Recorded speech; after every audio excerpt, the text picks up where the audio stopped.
Welcome back to Bay Area Focus. Our next guest is Seymour, founder of the Tenderloin Walking Tours and Code Tenderloin.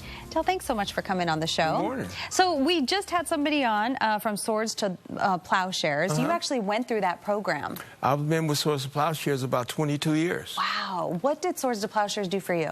Swords to Plowshares did so many things for me, mainly employment. They were able to help me get my government benefits, which I knew nothing about. I didn't even know I had benefits coming. Wow. And Swords was able to help me do that. I think I got, as a total of my struggling, coming out of addiction and homelessness, I went through 11 jobs that were provided to me by Swords. So let's talk about that. First, you're a veteran. Yes. Thank you so much for your service. Welcome. Yeah, tell me about your service.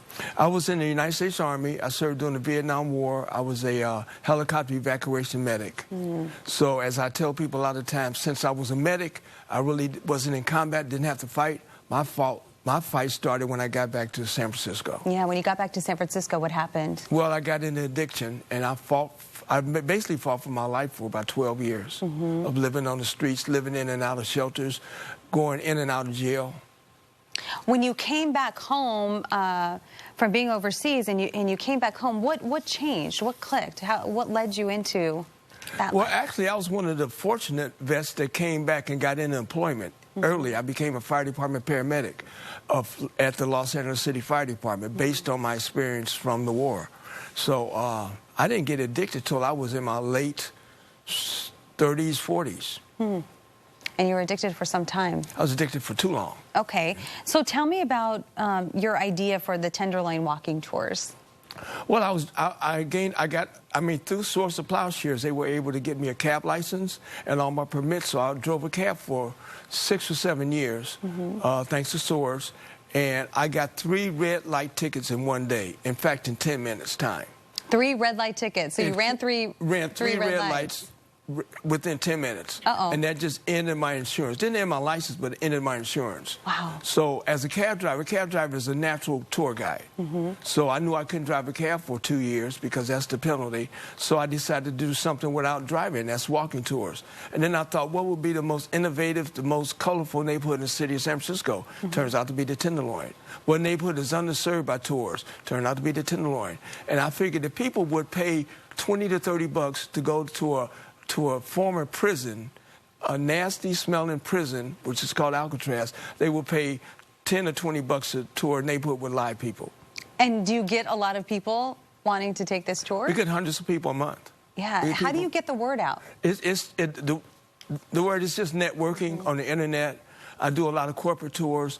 All of the new companies that have moved to mid-market, Twitter, Salesforce, Zeus, Zendesk, Yammer, Dolby, they all require their new employees to come out on the Tenderloin walking tour. And so what is on this walking tour? You have to come on the tour to find out. Oh, no. You can't tease us a little bit and just tell us a little bit? Okay, all right, that's good. Good businessman there. What about Code Tenderloin? What is that? Code Tenderloin is a very one-of-a-kind project where we're taking people who are homeless or near homeless or formerly homeless from the streets and from the incarceration, and we're putting them to work, and a lot of them in the tech community.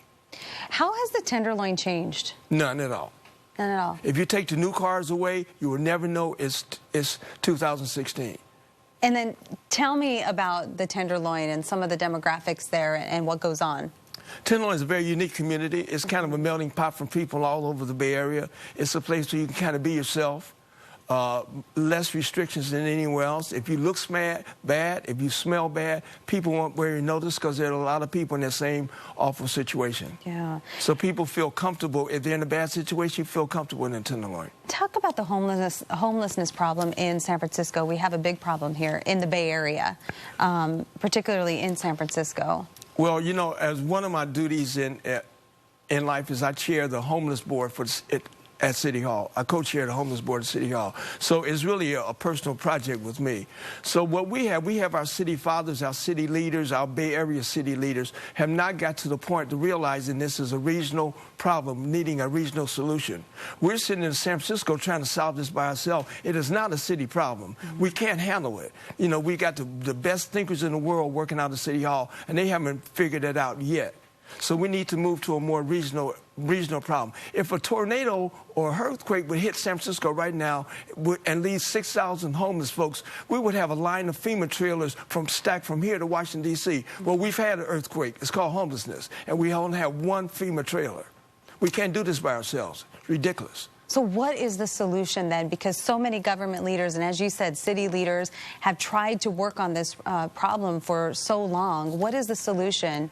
These cities in the Bay Area refuse to come out of their silos. We have plenty of housing in San Mateo County. We have plenty of housing in Alameda County. We have plenty of housing in East Contra Costa. But we will not deal with those other cities because we work in the silos. Do you know, presently in San Francisco, we're housing 1,400 prisoners in San Mateo County without any problem? Why can't we house 1,400 homeless in San Mateo County without any problem? Well, you certainly bring up a lot of good points. Thank you so much for coming on the show and sharing your story with us. And thank you. Thank you so much, ma'am. Yeah. Thank you. For more information about Code Tenderloin, please log on to codetenderloin.com. Again, that's codetenderloin.com. Coming up, an organization bringing new information to the LGBTQ community. We'll be right back.